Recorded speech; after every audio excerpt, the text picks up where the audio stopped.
একজন সঙ্গীত শিল্পী দাবি করেছেন বাংলাদেশের 90% মসজিদ নাকি অবৈধ জায়গায় স্থাপিত। 50% মসজিদ হচ্ছে আপনার অবৈধ জায়গায় দখল করে বানানো। এটার খুব ভালো উদাহরণ আমরা এসেও অনেক। আপনি তার দাবি কতটুকু সত্য মনে করেন? আমি সম্পূর্ণ মনে করি যে মিথ্যা দাবি এটি। অনেক মসজিদেই হয়তো সরকারি জায়গায় মসজিদ তৈরি হয়েছে, স্থানীয় প্রশাসনের অনুমোদন নিয়ে অনেকে যথাযথ পারমিশন নিয়েছেন, হয়তো প্রাথমিকভাবে অস্থায়ীভাবে মসজিদ করে এরপরে অ্যালটমেন্ট নিয়েছেন। এরকম অনেক মসজিদ হয়তো পাওয়া যাবে। বাকি কোনো ব্যক্তি মালিকানাধীন মসজিদ, জায়গা দখল করে মসজিদ বা আপনার সম্পূর্ণ অন্যায়ভাবে কারোর জায়গার উপরে মসজিদ তৈরি, এই ধরনের ঘটনা বাংলাদেশে খুবই কম ঘটে। সরকারি জায়গায় যে মসজিদ হয়ে থাকে সেটাও সরকারি অ্যালটমেন্ট নেওয়া এবং নির্দিষ্ট প্রসেস অবলম্বন করা উচিত। দখল করে বা সেখানে মসজিদ করে নিয়ে তারপরে অ্যালটমেন্টের জন্য চাপ দেওয়া এবং সিন ক্রিয়েট করা এবং ধর্মীয় প্রতিষ্ঠানের কারণে অ্যালটমেন্ট দিতে বাধ্য করা, সেটাও অনুচিত কাজ। একটি মুসলিম প্রধান দেশে মুসলিমদের জন্য নামাজের ব্যবস্থা করা যেরকম রাষ্ট্রের কর্তব্য, আবার একইভাবে নাগরিকেরও কর্তব্য যে রাষ্ট্রের সম্পদ যেখানে সেখানে আপনার মসজিদ নির্মাণ করে সেটাকে অ্যালটমেন্ট নেওয়ার জন্য আপনার বিভিন্ন রকমের সিন ক্রিয়েট করা, বিভিন্ন রকমের পরিবেশ তৈরি করা, সেটাও অনুচিত কাজ।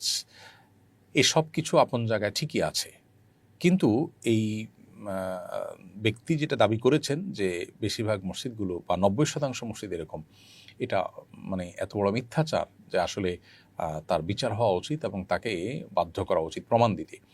তিনি যদি প্রমাণ দিতে না পারেন তাহলে সেক্ষেত্রে তার বিরুদ্ধে মামলা হওয়া উচিত যে তিনি এত বড় একটা জঘন্য কথা কীভাবে বললেন।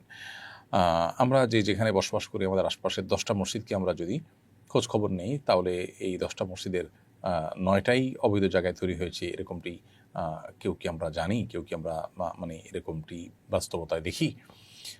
আমার মনে হয় যে এই ব্যক্তি ইসলাম এবং মুসলিমদের প্রতি বিদ্বেষ পোষণ করেন। ইসলাম বিদ্বেষীদের দেশে চলে যাওয়া উচিত। এটা ইসলাম বিদ্বেষীদের দেশ না, এটা ইসলাম প্রেমীদের দেশ, এটা ধার্মিক মানুষদের দেশ। দেশের বিষয়ক মানুষ ধর্মপ্রাণ।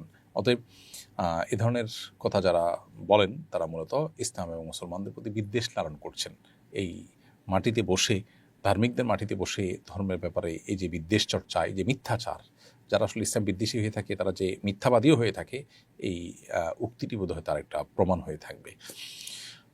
খুবই বিচ্ছিন্ন কিছু মসজিদ হতে পারে যে অন্যায়ভাবে গড়ে উঠেছে, সেগুলোর বিরুদ্ধে আমরাও কথা বলি, কিন্তু তাই বলি আপনার 90% আপনার মসজিদকে এভাবে অবৈধ জায়গায় গড়ে ওঠার কথা বলাটা, এটা আমার মনে হয় তার বিবেককে জিজ্ঞাসা করলেও তার বিবেকও তাকে বলবে যে তিনি মিথ্যাবাদী। তাহলে কি তাদের জাকাত আদায় হবে কিনা? উত্তর হলো, জাকাত এমন একটা ইবাদত যে ইবাদত আসলে একজন আরেকজনের পক্ষ থেকে আদায় করতে পারে। বিধায় বড় ভাই, ছোটো ভাই এবং তার পরিবারের তরফ থেকে জাকাত আদায় করলে সেটা আদায় হবে, কিন্তু শর্ত হলো যাদের পক্ষ থেকে আপনি জাকাত আদায় করেছেন তাদেরকে জানাতে হবে, তাদের অনুমতি নিতে হবে। তাদেরকে যদি জানান, ইনফর্ম করেন তাদেরকে, এবং তাদের যদি এক্ষেত্রে আপত্তি না থাকে সেক্ষেত্রে এটি আদায় হবে। তাদেরকে জানালেন না, চুপচাপে শুধু দিয়ে দিলেন, তাহলে তাদের জাকাত আদায় হবে না। ফারজানা আক্তার লিখেছেন, স্বামী হারাম ইনকাম করলে স্ত্রীর করণীয় কী? স্ত্রীর করণীয় হলো বিকল্প উপার্জন দিয়ে নিজে চলার ব্যবস্থা করা বা উদ্যোগ নেওয়া। সেরকম কোনো সুযোগ যদি না থাকে তাহলে তার বেঁচে থাকার জন্য যতটুকু প্রয়োজন ততটুকু শুধু স্বামী থেকে গ্রহণ করা, বাকিটা অ্যাভয়েড করা।